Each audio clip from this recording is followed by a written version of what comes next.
Welcome everyone out to another of our team introductions and podcast. Today I have the privilege to bring on Ben Rees. He's on our technical account management team, and we'll let him introduce himself and who he is, what he does, and one of our silver bullets on the Nexus team. But Ben, hello. Welcome to the Thanks, podcast. Jake. Yeah. Tell us about I yourself. feel like I should be on NPR right now. Yeah, exactly. So my name is Ben Rees. I am a technical account manager, which pretty much entails we're kind of I was going to say SWAT, but probably more SEAL team for Nexus, where we're doing a little bit of the account management, but we're also doing some of the technical work, or at least the virtual CIO stuff for our clients. So, going in, road mapping what they should be doing for the next 6, 12, 18 months, seeing where they might be deficient in a technology and getting that technology up to date or up to snuff, whatever they need, and then seeing what automation they need, anything like that. That's awesome. Yeah, I think that's an important distinction because, the term technical account manager is used pretty broadly, especially in the software world, and I think we're a little bit different. One of my favorite examples of the value of this SEAL team is we had a customer. We typically will manage a lot of the IT, but there's certain things that we can't resell, or it's kind of adjacent to us, but it's not really us. So the example is they had their Adobe account, and they were spending $5,000 a month on it. We audited that, which, we're not selling it. It's not really what we're doing, but, as a good partner and what we do for them, and we were able to, we reduced that by $5,000 a month. Oh, and wow. that's what, so when we're talking about a true SEAL team where they're identifying problems and solving problems, that's a great example of what the TAM team is doing and how they're killing it. Sure. Give us a little bit about your experience, what got you here, and how has your journey been? Yeah, man, seems like eons ago. So I started in IT in 2003. I was working at Little Giant Ladders, and that's about the same time their infomercial kind of blew up, and all of a sudden they had this massive growth. And the person over the IT was the purchasing guy, right? Most of the time they don't have a dedicated IT guy. And they were like, well, we could have Ben do it. And the distinction was I knew more than everybody else, which I look back at it now and I didn't know anything. I didn't know anything. I still remember not very much earlier than that, I deleted Internet Explorer shortcut off my computer and couldn't remember how to get it back up. That's how little I knew, and they put me in charge. But I did that there overall for 17 years, did the IT stuff for about 11, and then went from there to joined the MSP life. I had no idea what I was getting myself into. I remember my first 6 months of MSP life was just crazy and hectic, and you're trying to learn as much as you possibly can. I probably learned more in those first 6 months than I did the first 10 years of being in IT, which was great, but did that, and I've been in MSP life for 10 years now and love it. My ADHD brain wants it and needs it to be different all the time, and that's the best thing about MSP life is it is just different. It is. You come in one day and it's completely different than it was the day before. Yeah. Thank you. Let's segue into something that you said that I think is important. We talk a lot about MSP life. It's like a common term we use here. And I've worked at other MSPs. I own my own previous, and then I merged in with Nexus, and then I also worked for a previous one. And we use that term a lot. When you say MSP life, what does that mean, and why do we give it a term? Yeah, that's a great question. So MSP life, for people that don't know, MSP is a managed service provider, right? And what we do as our responsibility is that usually small or medium-sized businesses don't or cannot afford their own dedicated IT guy. So they hire us to manage their IT. So instead of getting one person that may know a little bit, they have a whole team behind that. And so as an MSP, you have all these small or medium-sized businesses that you're managing, But the interesting, chaotic, fun part about it is that you can, I mean, even for me, I have 10 clients that I manage, but those 10 clients are different than each other, right? Oh, Not yeah. one of them is the exact same. And so you're running into different technologies. You know, the core technology is the same, right? Firewalls, networking, all that is the same. But then each one of them will have a different dynamic to it. They may have a different firewall. They may be fully cloud. They may be a hybrid. And so it's just the differentiation of what each client brings and what you have to manage. I love that. So, I mean, that's a plug, I think, to one, to understand the type of personalities that work here. And for those people who are interested in working with and for an MSP is it is dynamic and it's changing. And what's cool is, even though those customers you manage are different, there's a lot of similarities. I've worked with like a manufacturing company and a doctor's office, and the way they run their business is the same, even though it's like Right. the industries are completely different. Yeah, cool. One thing I wanted to bring up that I think is cool to talk about that you mentioned was, so a lot of companies, they'll hire an IT guy, which is great. We're IT guys, Right. but they only know what they know. And a lot of times we can either be the replacement or, and Ben really does a great job with this, is working with IT people that we can be your best friend. I mean, talk about how do you easily expand your team if you have a single IT person working for you. We can be that expansion. And then especially that's what the TAM teams really focus on is how do we enrich that relationship and make sure the companies that we serve are winning. In the end, that's what we try to do. Oh, yeah, 100%. I've said this before, but my very first IT job, my boss told me, no matter what someone asks you, tell them it's going to take 2 weeks. And I was like, what? Because I thought of, everyone is my customer. Even though I'm internal, they're my customer. I want to do good. I want them to be happy with us. And what's kind of cool with what we do is we switch that narrative of like, no, yeah, we can get it taken care of. And if we can't, we can get you in to the right people. Right. Yeah, mean- we can totally source it if we need to. Exactly. We're just talking about what's cool is Ben's working on something needs, more of a SQL expert. And, we have resources on the team internally who can do that. And if it needs to go even more, we have partners who can do that. And that's the other kind of cool benefit of what we do. So tell us a little bit about the day in the life of what you do. I mean, obviously every day is different, which kind of makes that question difficult. Right, But right. But there's core stuff that I still need to work on, right? And like pay attention to. So a lot of it is, I usually have a weekly meeting or a semi-weekly, bi-weekly meeting with my clients, my point of contacts, right? Just to keep those channels of communication open. So, for a TAM, I think the biggest thing for the TAM is not the technical side of it. It is the relationship side of it, right? Being able to have those relationships with not only the point of contacts, but key decision makers or leadership or even just, really anybody at the company so that they feel comfortable in talking to you, but then also building that trust. So when you do give them recommendations or they, you do bring some sort of solution to them, it's easier for them to understand and grasp and all of that stuff. So, it's having those meetings, having those touch points, usually on a weekly basis. We do quarterly TBRs where we're just doing a technical business review where we're going over, tickets and those metrics, but also road mapping, presenting new technologies that they may not know of or solutions. Like some of the things I'm pushing this quarter are, email signature software and then also some compliance as a service, stuff that they probably have not thought about, but all of a sudden you bring it up to them and like, oh yeah, that's actually a pretty good deal, right? Like I could see where that could help us. Day-to-day stuff, pulling reports, helping the service desk if they need some escalations or documentation, stuff like that. So I love it. One thing that is cool that the TAM team works on is how do we help the customer be more efficient? So let's just use a hypothetical. Printers are like the bane of all IT people's existence. There's Amen always to a that. problem.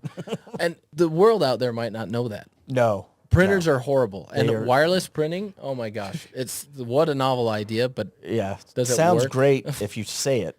Yeah. But if you try to do it, it's Tough. completely different. Yes.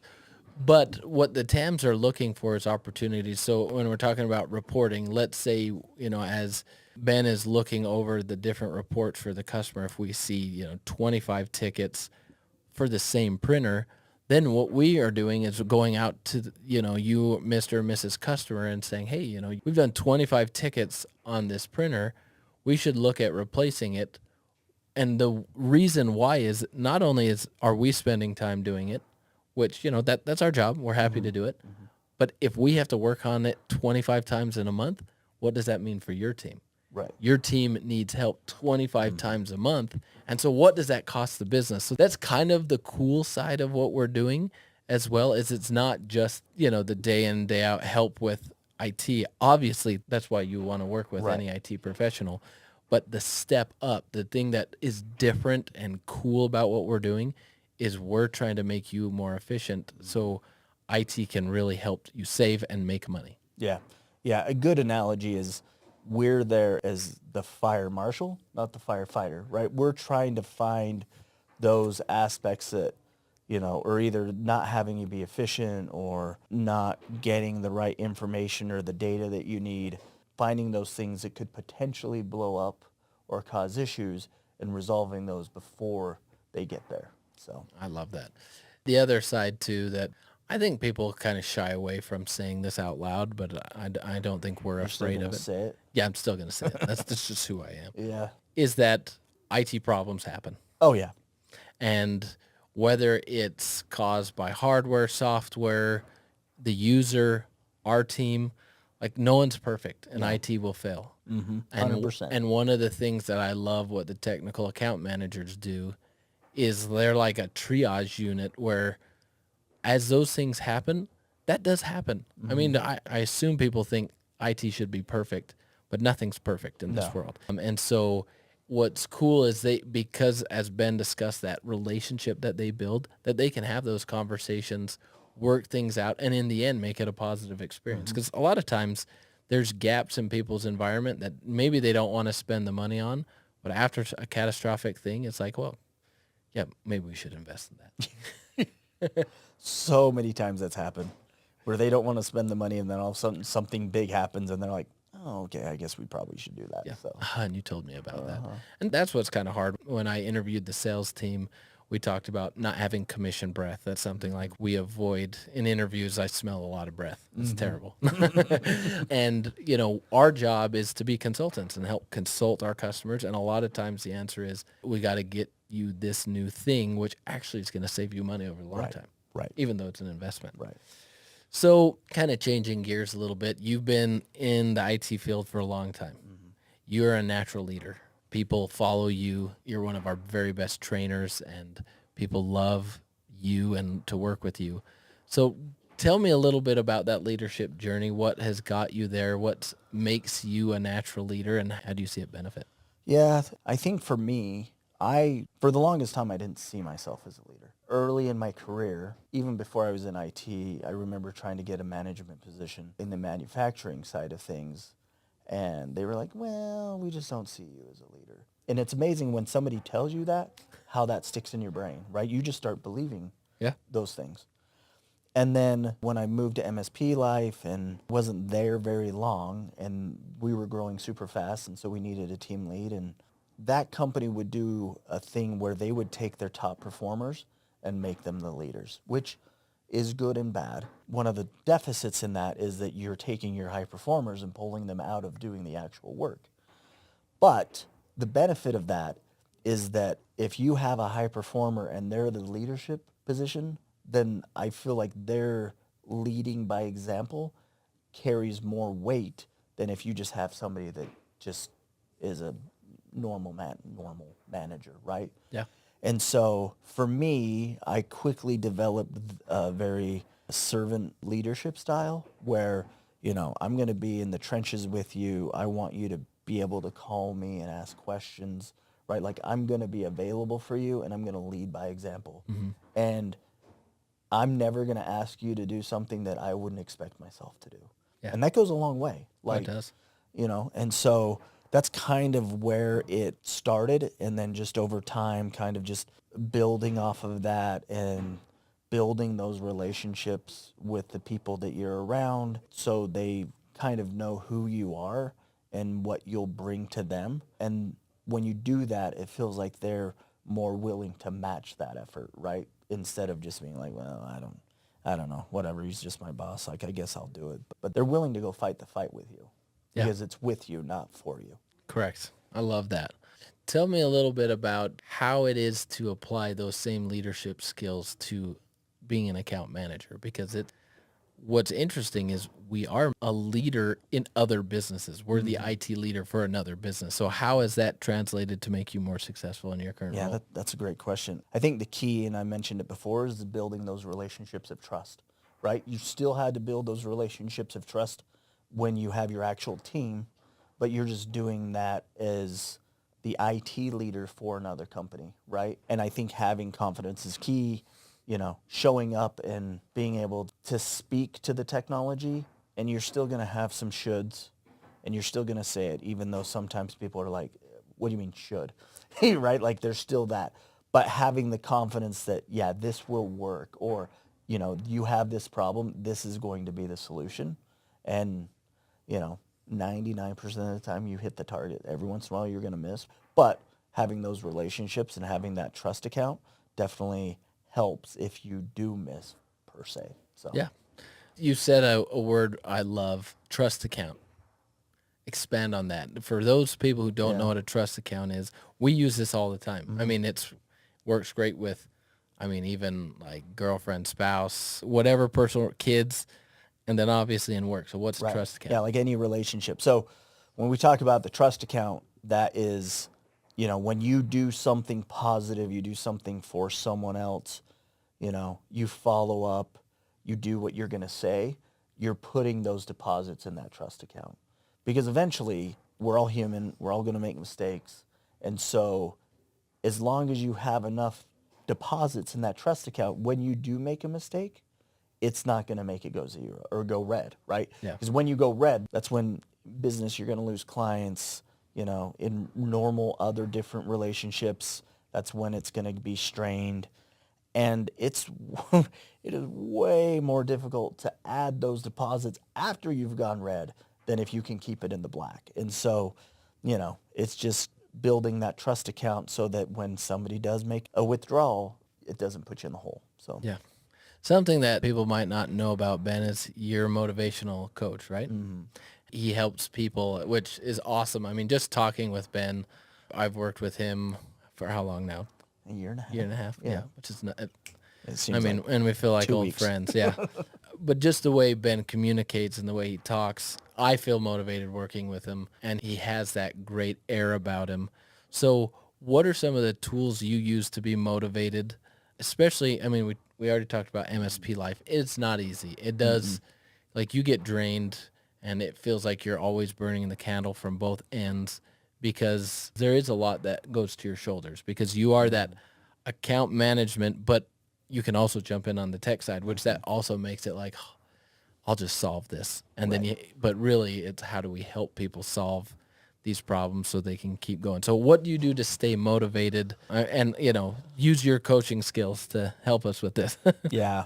I think one of the things is realizing that your best each day is going to be different, right? So I may have a day where, and it depends on the situation, right? Like I could have 3 giant fires and my best day is putting out those 3 fires. It might not feel like I'm getting a ton done, but I put those 3 fires out, right? Or at least kept them from bursting into flames sometimes, Yeah. right?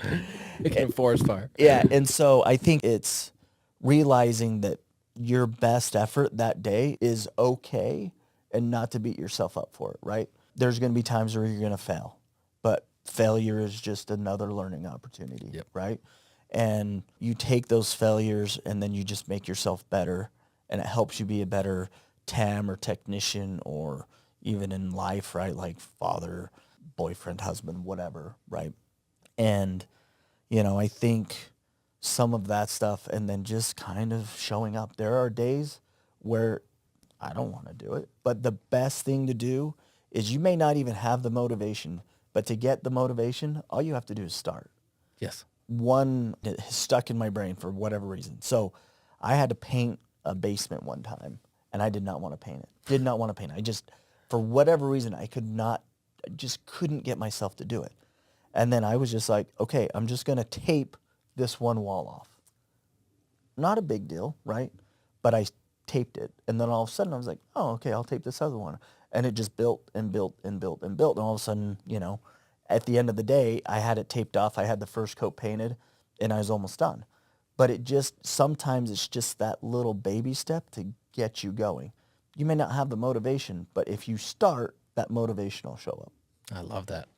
So Totally different type of question. So in that sort of mode where there's so many times that it's like, "Oh, I don't want to do this. Like I have 3 priorities today and there's really one priority and you know what it is, but you don't want to do it." So, just getting going, what advice would you give people who are kind of perfectionists? I know a lot of times that's my big deal is I just want it to be perfect. And so I'd spend more time trying to think about how to make it perfect than it would even take to do it. right.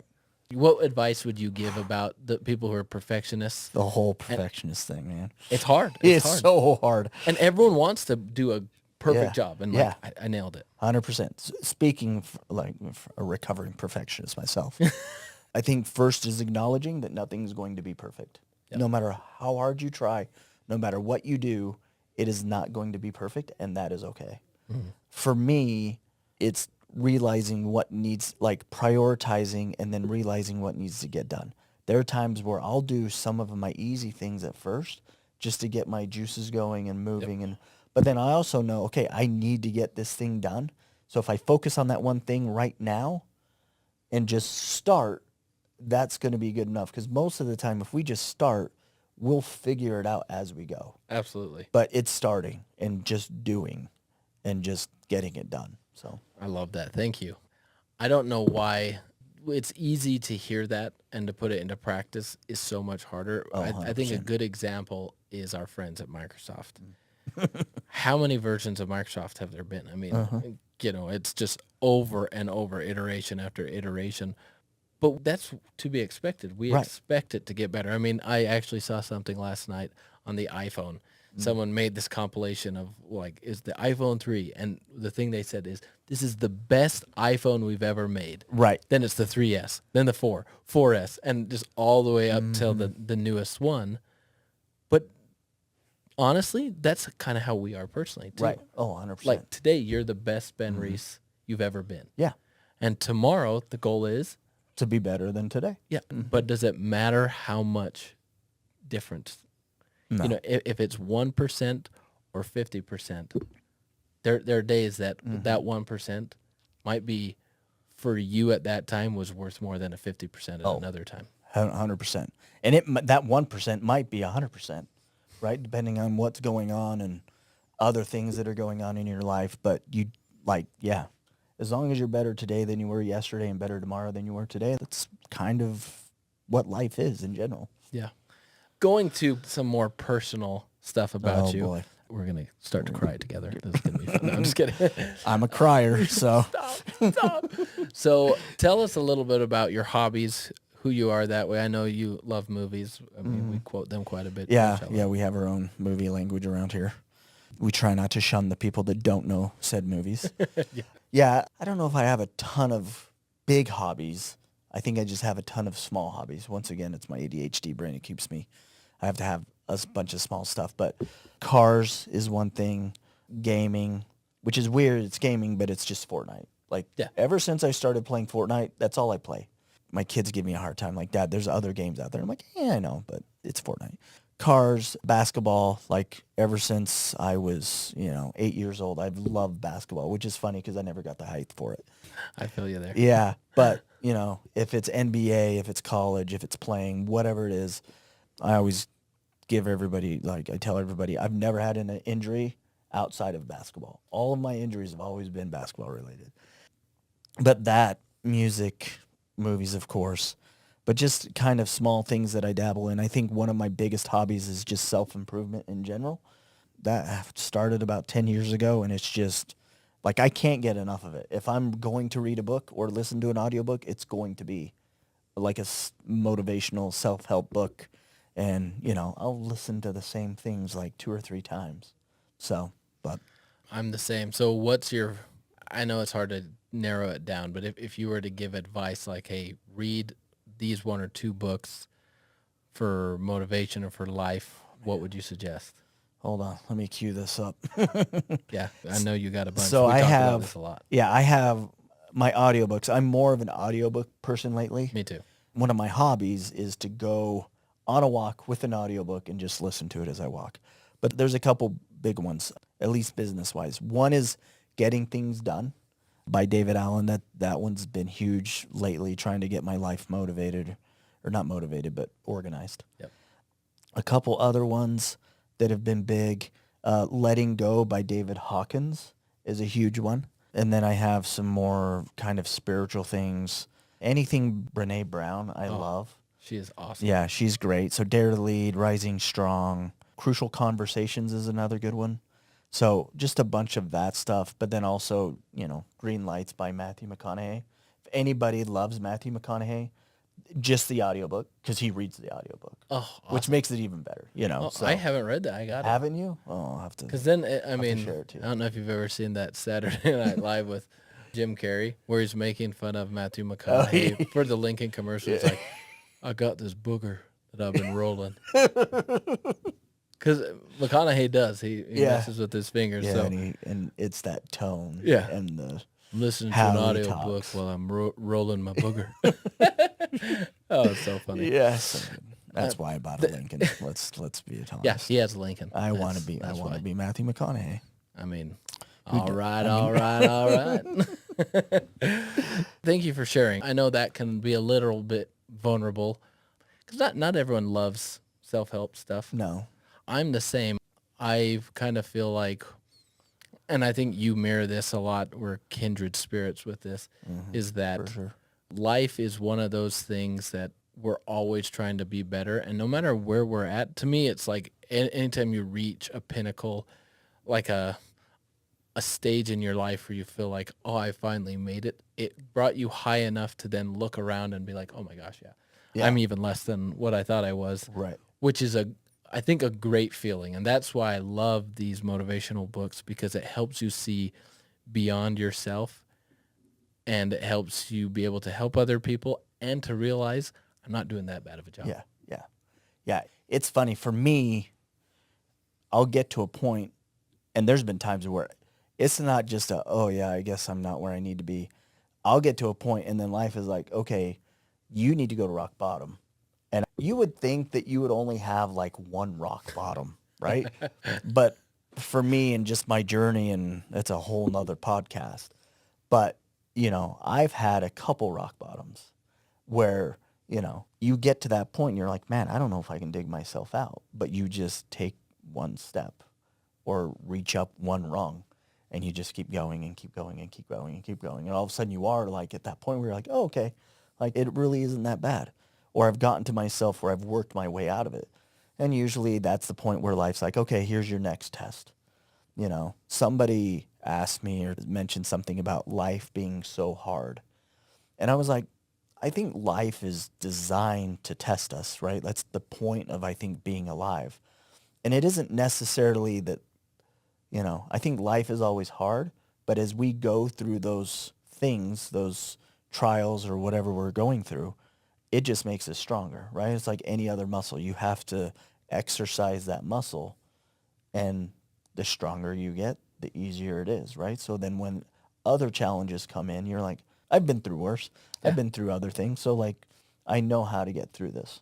Yeah. So I love that. It made me think of a quote from Batman Begins when Bruce Wayne as a kid falls through, and then Alfred's like, or his dad is like, it's dad. Why do we fall? Yeah. So we can learn to pick ourselves back up. And I love that you mentioned that. I think everyone has a lot of rock bottoms, and it's hard. When you're at the bottom, it feels like no one else has been there. Oh, 100%. But so many times, most of us have been there and will continue to go there. And in different parts of our life, we could be way up at top at work.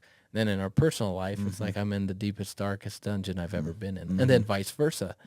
And so I just want to thank you for like sharing your journey Yeah. and been, obviously off camera, you've been very open with me about that stuff. And it says a lot about you, and it makes me inspired to work with you and just be around people who are like that. It's awesome. I appreciate that. Yeah. So as kind of my final question is, what sort of advice would you give to either an aspiring IT professional or a leader or someone trying to, just better themselves? You pick which one you want to do there, but what advice would you give that if you would have known 10 years ago, it would have been like, oh, thank you. That was exactly what I needed. Let me think about that for a second. Man, that's a good question. It's tough. It's tough. The funny thing is I remember reading this question and I'm like, oh yeah, I can answer that. But I think for IT people, it's amazing how fast things change.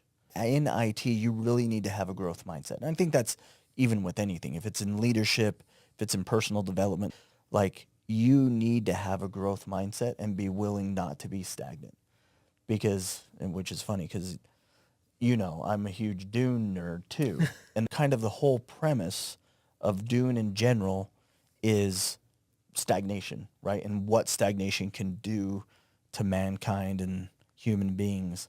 And so being willing to not be stagnant and to always be growing and always kind of looking for that next level of yourself, I think is huge in any aspect of it. Agreed. And so you don't have to learn everything all at once, but just try to find something new each day to learn that then you can implement in whatever aspect you want to use it. I love that. I just recently finished a great book. It's 10X is Easier Than 2X. It's by Dan Sullivan and Ben Hardy. And basically what you said there is what they suggest is that every day you should be writing down 3 wins. And it doesn't have to be anything crazy like, hey, I learned this bad thing happened and I learned how to do something. I think so often in our lives when we're measuring, and they talk a lot about this in the book, which like for me, it hit so far home, is that we measure against an ideal. And the thing with an ideal is you can't reach an ideal. Right. Because the ideal will change as you progress, Right. it changes. And so we need to be measuring on what success we've had, even if it's small success. Success is success, and we should be happy about it. Does that change where we want to go? No. Right. But measuring that. So thank you for that advice. Yeah, you bet. I guess one last thing, because I think it's funny. So what's one fun or surprising fact about you that maybe we don't know? The life coaching, motivational coaching stuff is all, I think that kind of surprises people most of the time. They're like, oh, really? But then they're like, oh, the shaved head and the beard, it's either Santa Claus or a life coach. So pick which one you want. But I think for me, that's what brings me the most joy in life. In my ideal world, I wouldn't be an IT guy. I'd be a life coach, right? Like that's what I would do full time. But to me, that's a good way to give back and to help others and to just kind of provide that for other people. And so I would say that's probably the one thing that people are surprised about. Yeah. I think they're surprised only because you're so good at what you do that that's something that you also do and love. I don't think anyone would be surprised that you do that because you do have that ability, and it is awesome. That's one of the things I love about working at Nexus IT is our team and who we get to work with. And, are we perfect? No. And do we have, ups and downs and days that are nuts and days that are less nuts? Yeah. And, but working with like good people like Ben and, so many on our team, that is what truly makes me feel like, oh, I'm not alone. I mean, IT is a tough industry anyway. And then to do it, like I don't know how people do it when you were the lone guy. Oh yeah. Like it's night and day difference. Yeah. Scary. Night and day. Oh yeah. Yeah. Because if you don't know it, good luck trying to find it. Yeah. Now it wouldn't be too bad because of AI, like Copilot, shout out. It definitely helps, but yeah, it's so different. Yeah. Well, thanks for your time today. Thanks for who you are. And thanks for having me. This was fun. One day we got to just have, I'd love to get a panel of just like talk about best movies. Oh, 100%. Best quotes, funny stuff. I mean, it'd be awesome. We'll get there. Yeah. One day. So we'll end now, but the thing I always leave with is stay classy, Salt Lake City.